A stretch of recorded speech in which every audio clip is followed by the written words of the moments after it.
Morning बच्चों, आप सभी का स्वागत है हिंदी सुधा ऑनलाइन में।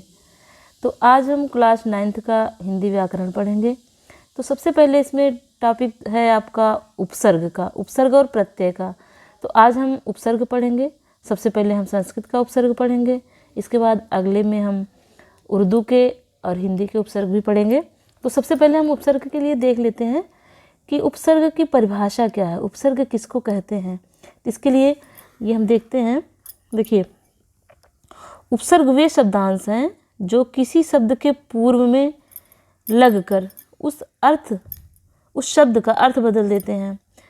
पूर्व में लगकर मतलब कि पहले में लगकर, किसी शब्द के आगे लगकर, किसी शब्द के पहले लगकर उनका अर्थ बदल देते हैं या उनमें कोई नई विशेषता उत्पन्न कर देते हैं। वे शब्द क्या हो जाते हैं? उपसर्ग हो जाते हैं। जैसे उदाहरण दिया गया है, कु धन पुत्र हो गया कुपुत्र। अगर यही सु हो जाता तो ये हो जाता सुपुत्र।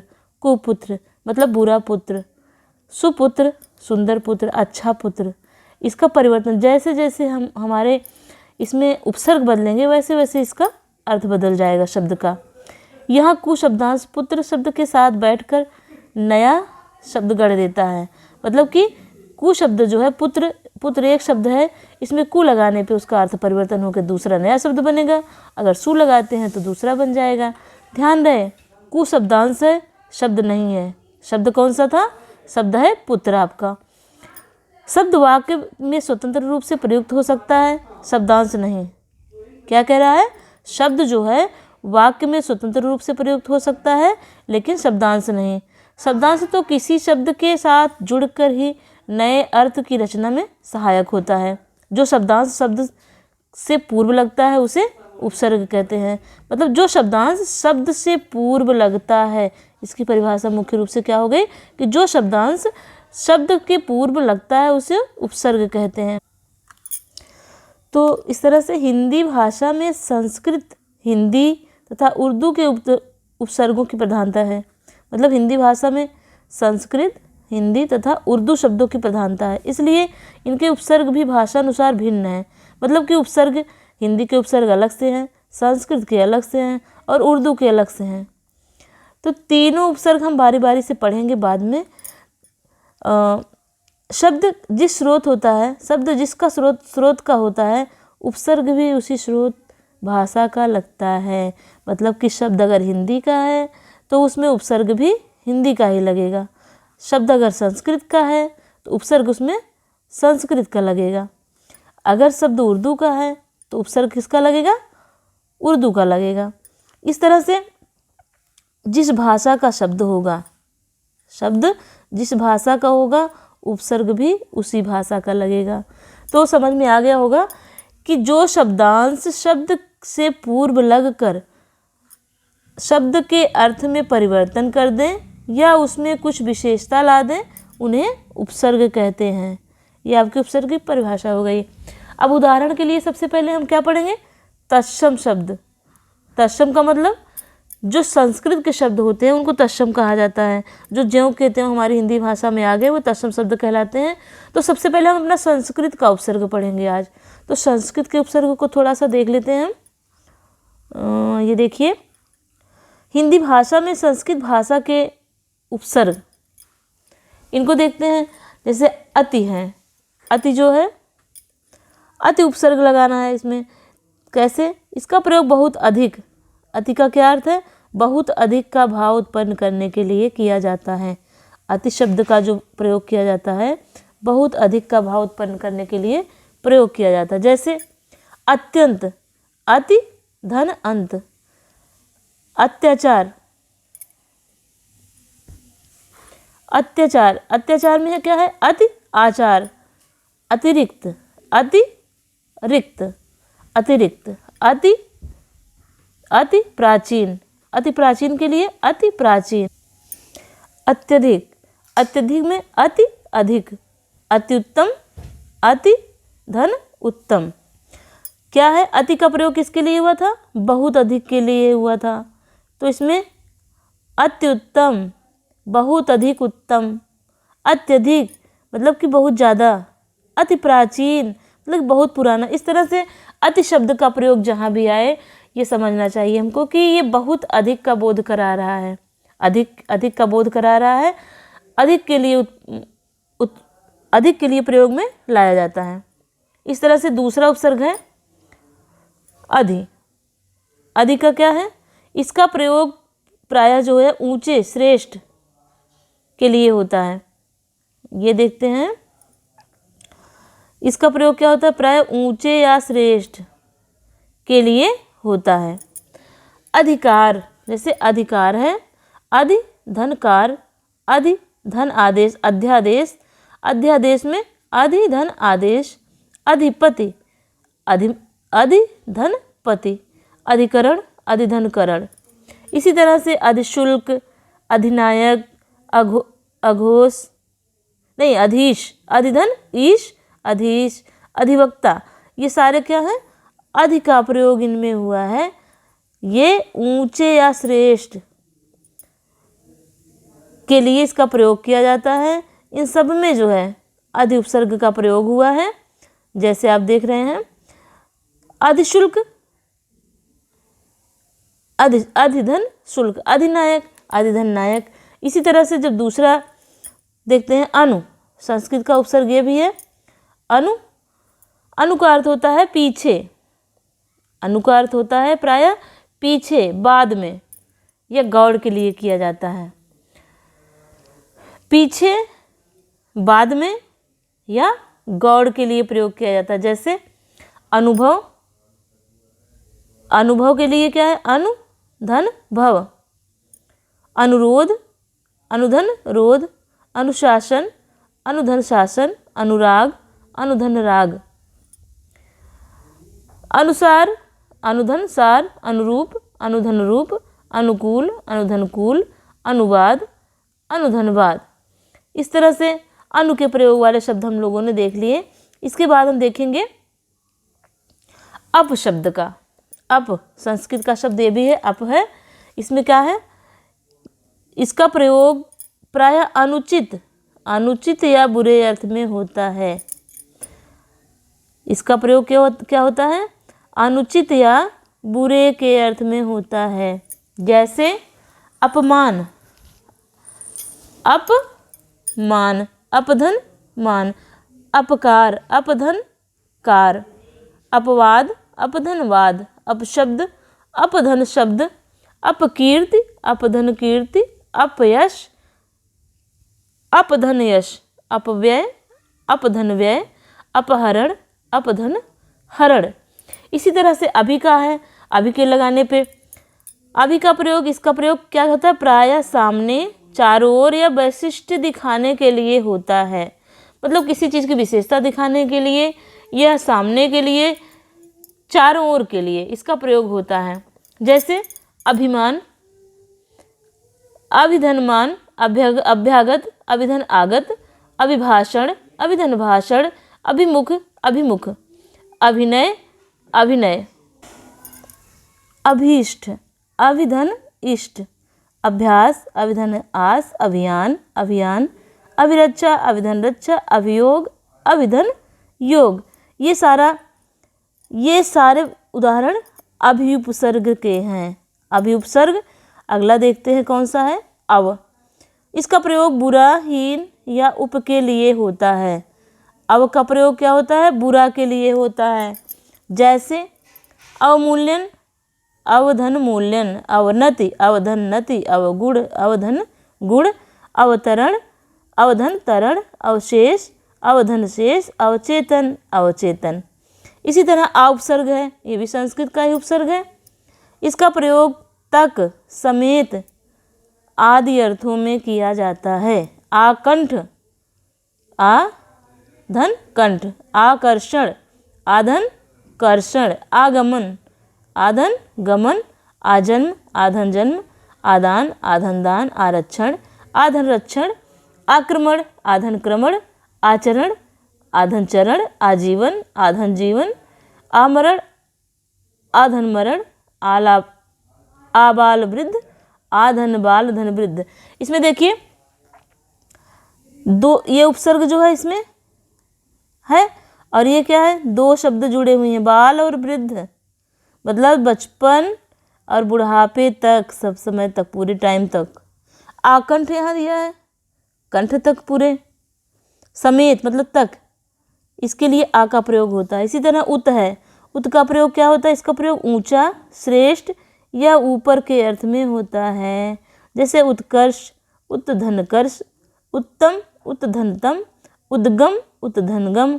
इसमें देखिए सब में हलंत लगा हुआ होता है, आधा सब में है। उत्तम, इसमें भी आधा है। उद्गम, देखो हलंत लगा हुआ है। उद्धार, उत्धनहार, ये देखिए उद्धार कैसे लिखेंगे, पेपर में आ सकता है। उत्धनहार, उद्धार, उद्धार में कौन सा उपसर्ग है, उत उपसर्ग है। उच्छ्वास, उत्धन श्वास, उत्थान, उत्धन थान। देखिए उच्छ्वास और उद्धार ये दोनों देखिए, इसमें उद्धार में उत लगा हुआ है, उच्छ्वास में भी उत लगा हुआ है, उत उपसर्ग लगा हुआ है दोनों में। ये पेपर में भी आपके आ सकता है। उद्योग है, उद्योग, उन्नायक और उन्नायक, देखिए उत्धन्नायक, ये सारा उत उपसर्ग का उदाहरण है। इसके बाद देखेंगे अप उपसर्ग।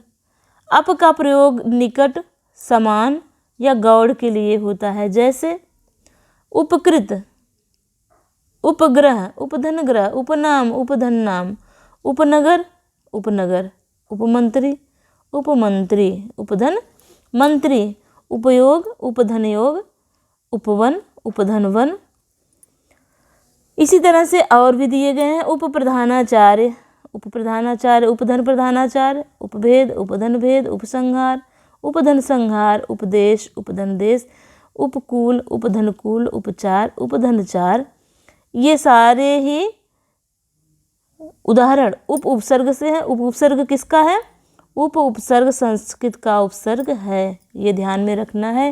इसको दुष या दुर, इसका प्रयोग बुरा और कठिन अर्थों में किया जाता है, बुरा और कठिन के अर्थ में किया जाता है। दुराचार, दुराचार मतलब बुरा आचरण, बुरा आचार। दुर्घटना, दुर्धन घटना, बुरी घटना। दुर्दिन, दुर्दन दिन, बुरा दिन, सब बुरा के अर्थ में या कठिन के अर्थ में प्रयोग में होता है। दुष्कर, कठिन कार्य। दुष्कर्म, बुरा कर्म। दुषाद, दुष्धन साध, दुर्भाग्य, दुर्धन भाग्य। दुर्गति, दुर प्लस गति। दुर्गुण, दुर्धन गुण। दुर्बल, दुर्धन बल। दुस्साहस, दुष्धन साहस। दुशासन, दुष्धन शासन। अब देखिए उत में भी उपसर्ग लगा हुआ था, उत में भी हलंत लगा हुआ था सारे में, और दुर और दुष जब आता है तब भी सारे में, सारे उपसर्ग में हलंत लगा हुआ होता है। क्या है, जितने भी उपसर्ग हैं इसमें सब में हलंत लगा हुआ है। इसके बाद हम देखते हैं नी उपसर्ग। नी उपसर्ग भी संस्कृत का ही उपसर्ग है। नी का प्रयोग प्रायः क्या होता है, निषेध के लिए, निपुणता के लिए या अधिकता के लिए किया जाता है। जैसे निधनयम, नियम। निवास, निधनवास, निवास। निधन बंध, निबंध। निधन वारण, निवारण। निधन योग, नियोग। इसी तरह से निर का है। निर में भी सब में हलंत लगा हुआ है, आगे सारे उपसर्ग में हलंत लगा हुआ है। इसमें रहित, इसका प्रयोग रहित, निषेध या बिना के अर्थ में किया जाता है। जैसे निरपराध, बिना अपराध के, बिना के अर्थ में प्रयोग हुआ है। निरादर, बिना आदर के, आदर रहित। निराशा, निर्धन आशा। निर्जन, निर्जन। निर्धनमल, निर्मल। निर्धन भय, निर्भय। निर्विकार, निर्विकार। निस्संदेह, निस्धन संदेह, निस्संदेह। इसी तरह से इधर भी दिया हुआ है निश्चल, निष्धन छल, निश्चल। निर्धन अभिमानी, निराभिमानी, निरभिमानी। निरभिमानी, देखो निराभिमानी नहीं हुआ, क्यों, क्योंकि यहाँ पे हलंत लगा हुआ है, ये आ इसमें जुड़ गया, ये पूरा आ हो गया और अभिमानी हो गया। निरभिमानी। निर्गुण, निर्धन गुण। निर्धन, निर्धन धन। निसंकोच, निर्विघ्न, निष्काम। ये सभी क्या हैं, निरुपसर्ग के उदाहरण है और निरुपसर्ग किसका उदाहरण है? संस्कृत के उपसर्गों का। इसी तरह देखते हैं परा उपसर्ग है। परा भी संस्कृत का ही उपसर्ग है। इनका प्रयोग विपरीत के अर्थ में होता है। इसका प्रयोग परा का क्या है? विपरीत के अर्थ में होता है।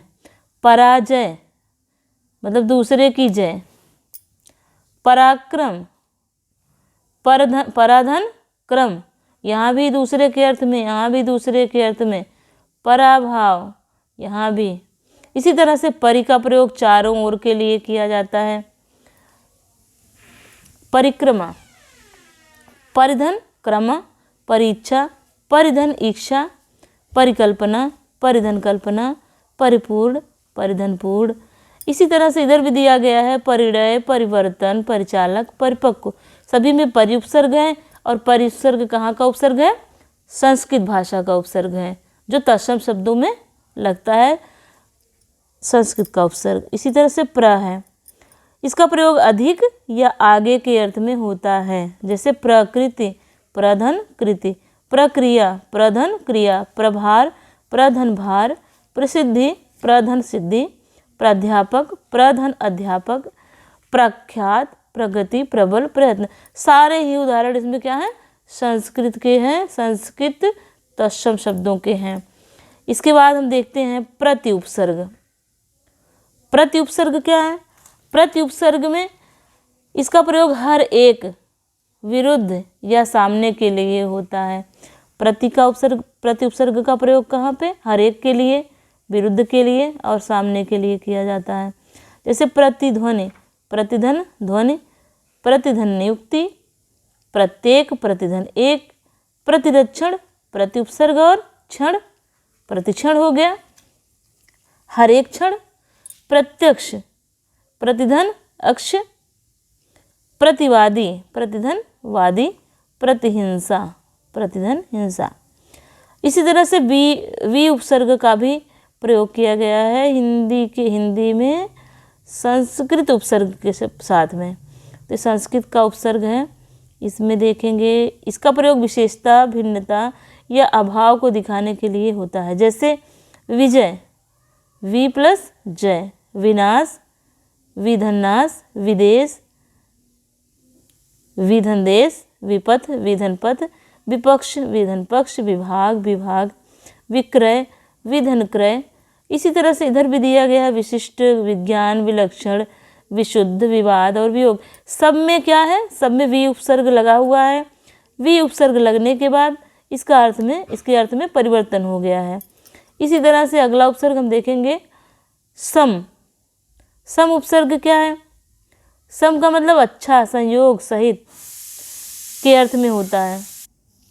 जैसे संकल्प, समधन कल्प, संगति, समधन गति, संजय, समधन जय, संतुलन, समधन तुलन, सन्यासी, समधन न्यासी, संभव, समधन भव, संरक्षण, समधन रक्षण, संसाधन, समधन साधन, संयम, समधन यम, सम्मेलन, समधन मेलन, संगम, समधन गम, संचय, समधन चय, संतोष, समधनतोष, संताप, समधनताप, संपूर्ण, समधनपूर्ण, सम्मान, समधनमान, संयोग, समधनयोग, संहार, समधनहार, सम्मुख, समधनमुख।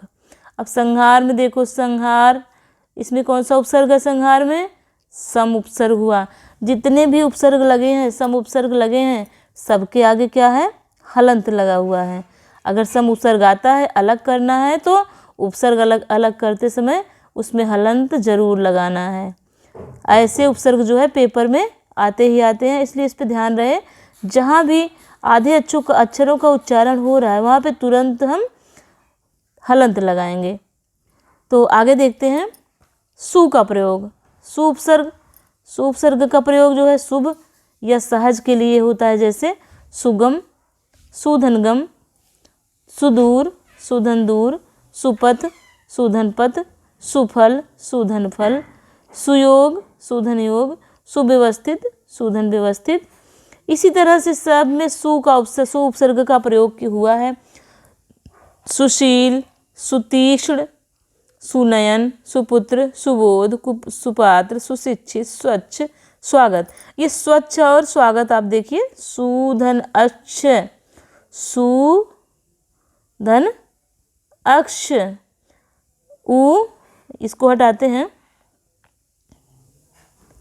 यहाँ पे सु का उ और आ हो गया, दोनों का मिलके वाह।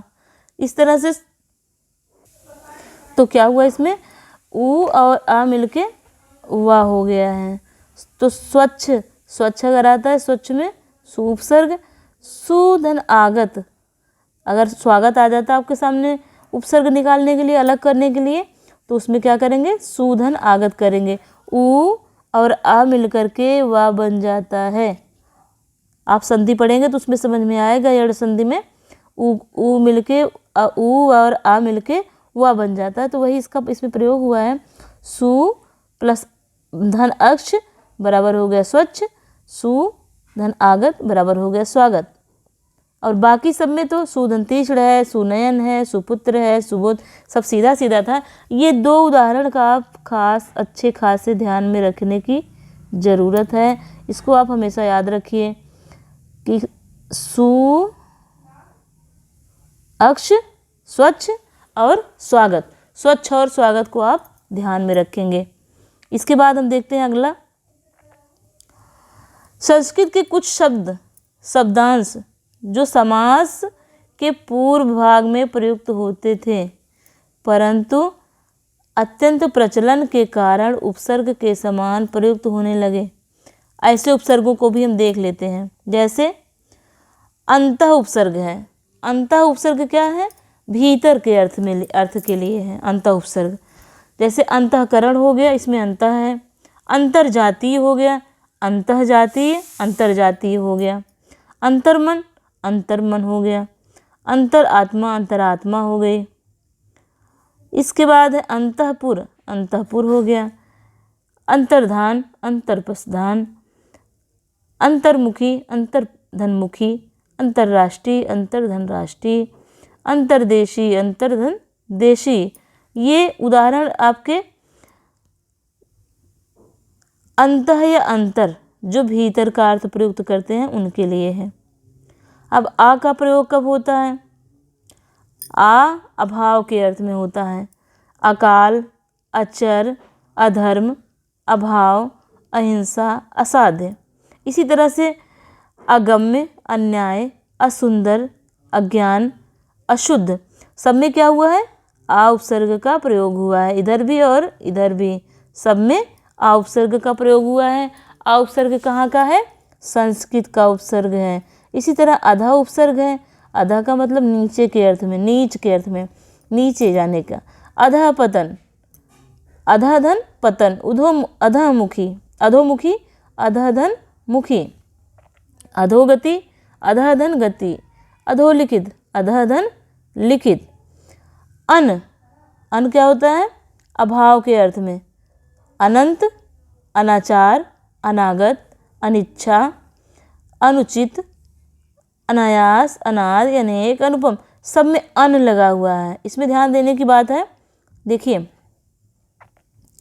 अनेक में अन धन एक हो गया आपका, अनेक में अन प्लस एक हो गया। अनुपम में अन धन उपम, अन है उपसर्ग निकालेंगे, अनुपम से उपसर्ग निकाला जाएगा अगर तो अन उपसर्ग निकलेगा अनुपम में। इसी तरह से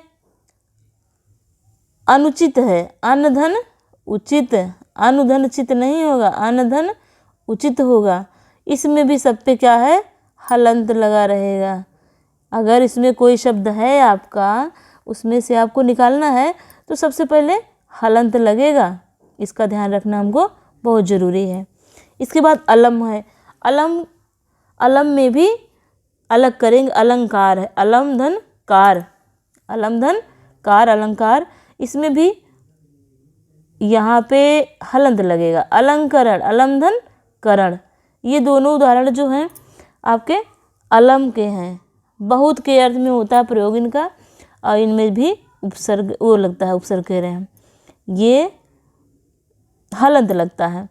अब कु का देखिए, बुरे अर्थ में कुकर्म हो गया, कुकृत्य हो गया, कुख्यात हो गया, कुपुत्र हो गया। कुरूप, कुपात्र, कुयोग और कुमति। सारा कु उपसर्ग लगा हुआ है सब में। सबको अलग करने के बाद इसका शब्द, मूल शब्द अगर पूछा जाएगा तो ये हो जाएगा कर्म, ख्यात, पुत्र, रूप, पात्र, योग, मति। ये सब मुख्य शब्द हैं, इसके शब्द हैं और इनमें उपसर्ग लगा हुआ है। कु, कु का प्रयोग कब होता है? बुरे के अर्थ में होता है। और कु कहाँ का उपसर्ग है? संस्कृत का उपसर्ग है। इसके बाद चिर, चिर शब्द का प्रयोग बहुत देर के अर्थ में। चिर का मतलब बहुत देर। चिर कुमार, चिरधन कुमार, चिरस्थायी, चिरधन स्थायी, चिरकाल, चिरधन काल, चिरजीवी, चिरजीवी, चिरायु, चिर आयु, चिर परिचित, चिर धन परिचित। बहुत देर के अर्थ में, बहुत पहले के अर्थ में, मतलब बहुत पुराना परिचय हो जिसका, वो चिर परिचित हो जाता है। कोई मिल जाता है तो लोग बोलते हैं ना चिर परिचित है, मेरा बहुत पुराना मित्र है, चिर परिचित मित्र है। चिरजीवी, बहुत दिनों तक जीने वाला। बहुत देर के अर्थ में इसका प्रयोग होता है। चिर का अर्थ, जब भी बहुत देर के लिए कुछ दिखाना हो तो वहाँ पे चिर शब्द का, चिर उपसर्ग का प्रयोग किया जाता है। अब तिरस, तिरह का प्रयोग निषेध के अर्थ में, मना करने के। तिरस धनकार, तिरस्कार, तिरोभाव, तिरधन, तिरहधन भाव, तिरोभाव, तिरोहित, तिरधन हित, तिरहधन हित, तिरोहित हो गया। ये निषेध के अर्थ में होता है। पर, अन्य के अर्थ में, दूसरे के अर्थ में। परदेश, परलोक, दूसरे का लोक, दूसरा लोक। पराधीन, दूसरे के अधीन। पर मुखापेक्षी, दूसरे का मुख देखने वाला, मतलब दूसरे पर आश्रित जो हो, पर मुखापेक्षी। इसी तरह से पुनर है। पुनर मतलब फिर से एक पुनर्जन्म, पुनर्धन जन्म, फिर से जन्म लेने वाला। पुनर्धन उत्थान, फिर से उत्थान करने वाला। पुनर्निर्माण, पुनर्धन निर्माण, पुनर्मिलन, फिर से पुनः मिलन, पुनर्धन मिलन। पुनरागमन, पुनः आगमन, पुनर्जागरण, पुनर्धन जागरण, पुनर्विवाह, पुनर्धन विवाह। इसके बाद देखते हैं आगे। पुरस माने सामने। पुरस मान पुरस, पुरस्कार, पुरस्धन कार। पुरा, पहले के अर्थ में पुरा काल, पुराधन काल, पुरातत्व, पुरातत्व, पुरातन, पुरावृत्त। इसी तरह से प्राग, पहले के अर्थ में। प्राग कथन मतलब पहले का कथन। प्राग वैदिक, प्राग ऐतिहासिक, प्रागैतिहासिक। प्रादुर का मतलब प्रकट होना, प्रादुर्भाव, भाव प्रकट होना। प्रादुर्भूत, प्रादुर प्लस भूत। बहिष या बहिर मतलब बाहर करने के लिए, बाहर हटाने के लिए। बहिष्कार, बहिष्धनकार, बहिर्मुखी,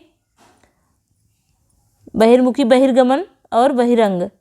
ये सब में बहिर या बहिष लगा हुआ है उपसर्ग। सत उपसर्ग का प्रयोग कब होता है? सत उपसर्ग सतधन जन। सदाचार, सतधन आचार। सारे उपसर्ग में शब्द से अगर इसको अलग करते हैं तो सब सत उपसर्ग जब भी निकालेंगे आप तो सबसे पहले इसमें क्या करेंगे? हलंत लगाएंगे। जैसे सदाचार में आ गया आपके पेपर में कि सदाचार में उपसर्ग और मूल शब्द अलग कीजिए, तो सद आचार तो आपको मिल जाएगा, सत और आचार पा जाएंगे, लेकिन सत में हलंत लगाना है। हलंत नहीं लगाएंगे तो आपका आंसर रॉन्ग हो जाएगा। इसी तरह से सदगति है, सतधन गति, सतपुरुष, सतधन पुरुष। सम उपसर्ग आ गया। इसके बाद देखते हैं सम उपसर्ग में क्या है। सम मतलब समान, समान, समकोण, समधन कोण, समकालीन, समकालीन।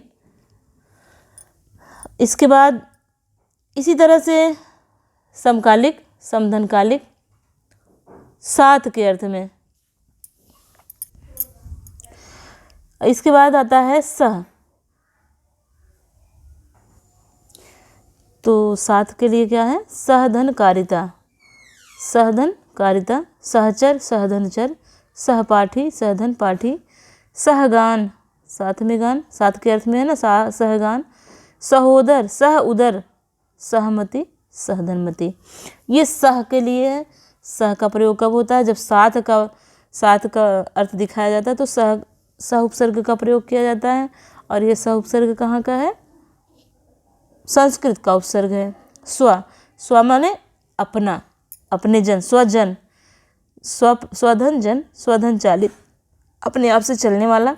स्वराज्य अपना राज्य, स्वतंत्र स्वधन तंत्र, स्वदेश स्वधन देश, स्वावलंबन स्वधन अवलंबन। इस तरह से हमारा संस्कृत के जो उपसर्ग थे वे लगभग मतलब कंप्लीट हो चुके हैं। अगले वीडियो में हम देखेंगे हिंदी के उपसर्ग, हिंदी के जितने भी उपसर्ग हैं अगले वीडियो में देखेंगे। और इसको तब तक आप लोग पढ़िए, रिवीजन करिए। अगर इसमें कुछ समझ में ना आए तो दोबारा आप कमेंट कर सकते हैं, बता सकते हैं, क्या सुझाव है आपके वो दे सकते हैं। तो थैंक यू, मिलते हैं अगले वीडियो में।